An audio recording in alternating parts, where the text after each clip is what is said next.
like the hood though. Like really, really, really from the hood though.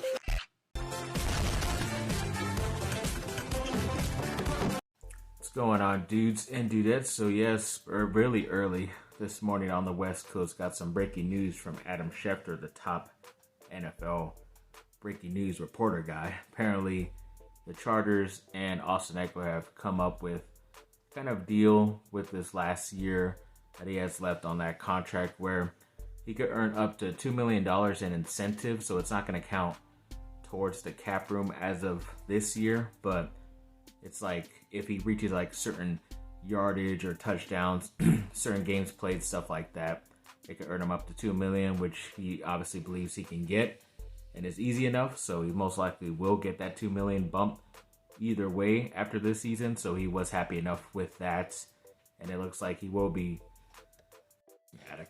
returning for the mandatory off-season workouts and all that stuff, which a lot of guys have been there, including guys like Herbert and Bosa, Khalil Mack. All the top guys have been there so far, so that's pretty good. But either way, yeah, it might be a nice thing to get him on a fantasy team, because he looks like he's going to be trying to get a contract after this season coming up, but I don't know, maybe he will be trying to save himself as well and maybe not do as good as he has been, because last year he had career numbers in like total yards, and I don't want to say touchdowns, I think that was the year before maybe, but either way, it could be a nice pickup. But it is nice that at least the Chargers will be getting him at least for this season and trying to make a Super Bowl run. You just never know, but yes, definitely glad to have Austin Ekeler, the Beast, back. And yes, the other day the NHL draft lottery was happening, and the Anaheim Ducks, I don't know if I remember talking about this or not, maybe I was just too upset at the results, because the Anaheim Ducks, according to their win-loss record, had the best odds percentage-wise to win the lottery. And I haven't heard of like a, once-in-a-generational type of player in this year's NHL draft, but it's always nice to be able to select the best player when it comes to the NHL, because he could be a game changer for your franchise, because they have picked, top 5, top 3 overall the past couple years, and it's worked out offensively, but they haven't really been able to build out a full team like that. But yes, after that, I think it was the Chicago Blackhawks won, and the Ducks ended up getting the number 2 overall pick. So yeah, it's nice. You're going to get the second best player, whether you go defense or offense. But once again, they're not giving the Ducks a fair chance here, because if there was a generational type of guy, I'm sure they would have given it to any other team as well instead of the Ducks also in this lottery. So either way, it does suck, but picking number 2 overall, I guess it doesn't hurt. Just hopefully they don't screw it up as well. And then when it comes to the House of Victory, yes, they announced today they're signing their daily signings throughout the week that they do. They have signed wide receiver Mekhi Lemon, the true freshman that recently came in with his buddy Malachi Nelson. So it's pretty obvious that they kind of targeted a lot of the transfer guys and a lot of the young freshmen that are going to be around for a couple years to get on this stuff. So that's pretty interesting way that they're doing their strategy. But they also did say yesterday that they're going to do like a meet and greet. I want to say it was June 7th. I forgot to write it down. But yeah, sometime in early June coming up. I think it's like going to be in Redondo Beach at some steakhouse, where a lot of those athletes, they had like about 10 guys on there. I think it was Kalen Bullock, Mason Cobb, Eric Gentry, Shane Lee, the Branch brothers, guys like that. And like the volleyball player that they have as well.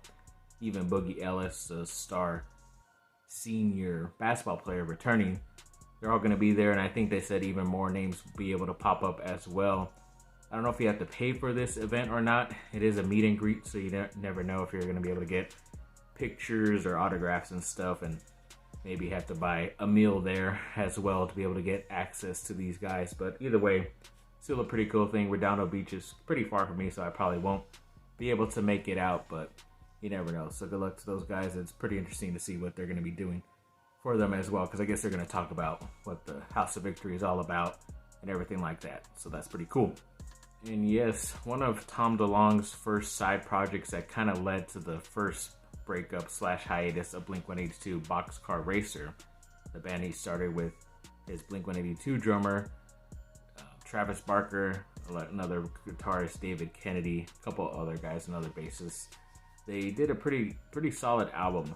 Even at the time, I really liked the single that came out, but I never really listened to the record until like a few years after that. And then, yeah, the whole thing is really awesome. It's pretty much experimental, kind of like you kind of understood the lead off to why he wanted to do something different, like an Angels and Airwaves when he broke up with Blink-182 the first time. But even the music on there is not as like that. It's pretty harder and grungier and more of like the pop punk style, but there's a lot of like breaks too in between. So sometimes you'll just hear the drums or a bass line or a guitar sometimes just playing for a bit, and he does a lot of pretty cool experimental stuff. And I think that's why Travis Barker ended up helping him out with that stuff, because Barker likes to do a lot of experimental stuff too. So it wasn't meant to be a bad thing towards Mark Hoppus, the bassist of Blink-182, but of course he felt like it was, and you can understand. But either way, it just lasted for a brief moment. But can't believe it's been over 21 years so far since that record did come out. It is definitely a good listen. If you're into that semi-heavier type of punk rockish type of music, alternative rock. But yeah, definitely still have a lot of songs I hear from that record go and shuffle on my playlist. It's pretty cool.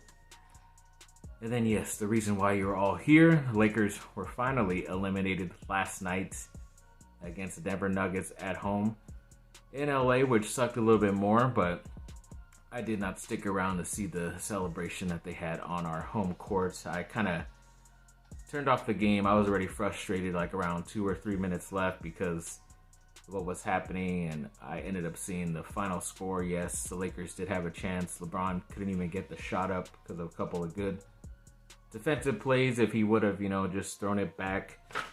I guess another play that instead of trying to get the foul call, which I think he was trying to, but Jamal Murray did have a hand on the ball for quite a bit, so I'm kind of surprised they didn't call it jump ball either. But like I said on Twitter, the refs were pretty much trying to end this game, end the season for the Lakers, because there's a lot of plays, even when a pretty obvious foul call that the refs called on, there's only 2 guys making contact at all, and yet they had 2 different other players other than the guy from Denver who was fouled shooting the free throw at first, and then there was a big old discussion about it and complaining, which was freaking weird, and that was only in the first quarter. But there were a lot of times when the Lakers had this. LeBron obviously went off, had like 29 or 31 points, something like that in the first half, and kind of tailed off because he only ended with 40, but still he tried to do the most he can do. I think he had 10 rebounds or 9 assists, whether those stats are mixed up, I don't know, but a near triple-double, and they still lose by 2. It's kind of pretty much the way this series was going, because they were in it for at least three of these 4 games. They were in it, came down to the last couple possessions, and they ended up losing. One of the games, I think it was game 3, where it kind of ended up being like more of like a 10-point victory, because they still had a chance late in that game. But it is a bit tough. I mean, I guess I'd rather lose that way a bit more than losing like how the Celtics have been losing, who might get swept tonight against Miami, where there have been a couple more blowouts instead of closer games that our rivals have gone through. But yeah, either way, it looks like it's going to be a Denver-Miami matchup, which is pretty interesting, but I don't know if I'm going to really stick around every single game and be as closely glued to the TV even as I was last year when it was Golden State and Boston. Even that was tough to watch at times as well, but we'll see. And of course, LeBron just has to make it all about himself at the end of the game, saying, he's not totally mentioning the retirement word, but then, a couple other reporters at the end of the game saying that they might have been hearing this thing that he is considering maybe not playing next year, which is weird because he would still be a part of the Lakers if he's not 100% retired, because he still has 2 years left and he could return the next year, but he has to exactly wait a full year if he announces like a semi-retirement. And then even if he were to return, he couldn't return to a different team. The Lakers will still have to be involved in that trade or whatever.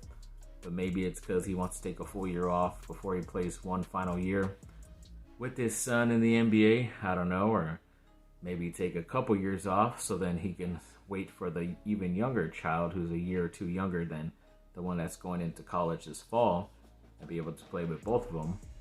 I don't know how that's going to work or on the same team, but either way, it's pretty weird that that's happening already, and want to get into see what other notes I have. But yeah, 0-4. It was a pretty interesting season because most of the time it was a crappy season because they were under 500. Somehow they were able to get, that massive trade at the trade deadline, and it seemed like they hadn't lost that many games since, sometime in March until now. But yeah, either way, it was pretty interesting ride, as some people might say. It's been fun, but it hasn't been real fun. So yeah, either way, yeah, they were in a playing game, barely won that against Minnesota, somehow make it to the Western Conference Finals. So it's somehow some type of feather in the cap or whatever they called it, but I don't know. It felt like there's still some meat left on that bone. Going with a lot of metaphors here for some reason, but yeah, either way, I still think they have a chance to come back if they kind of just even stick with the same roster and kind of go with bringing some of the guys back on team options or their bird rights free agents that they could bring back, Austin Reeves and Rui Hachimura, guys like that. But then if things aren't working out by the trade deadline again, then you make a trade because, of course, you have all those mock trades of people wanting them to trade for Kyrie Irving. Yeah, you could probably make it happen, but you have to have like D'Angelo Russell and Rui Hachimura agree to do like a sign-in trade, something like that. But I don't know if that would really work, legally in the NBA. People have been saying like, obviously trade Anthony Davis home if he really wants to go back to Chicago, and I'm all for that if they can somehow get a Zach LaVine. I think no matter what, if you can't get Zach LaVine, then you definitely have to get an Alex Caruso either way. But honestly, I've even seen speculation because Trae Young, both Kyrie Irving and Trae Young were at the game last night. Even Trae Young has been here and there at games, but I think it's more because he's a client of Clutch Sports who are friends with LeBron, so it's kind of like whatever to get his head out there so people could see him, so they could show him on TV, even though his season already ended. But Trae Young is kind of interesting, but it's another guy who isn't really a true shooting guard and needs the ball in his hands, and maybe LeBron just wants to be like that spot-up shooter in the corner, not have to make as many plays and stuff, so maybe that could work. But he is going to get like a bigger contract coming up. I think it finally kicks in, so that's going to be a bit difficult as well. But either way, we'll see what happens. Definitely looking forward to see what they do in the draft, because they do get to keep these picks. I think they have the number 17th overall pick and the 40-something, which I wonder why that. I forget if they traded with Utah or something else that happened. I forget how their pick is so high, but either way, definitely looking forward to that. Hopefully they could get a really good player and see where they go from there. So yeah, thanks for watching, people. Like and subscribe, comment down below, let me know what y'all think. Have a great rest of your day. Bye.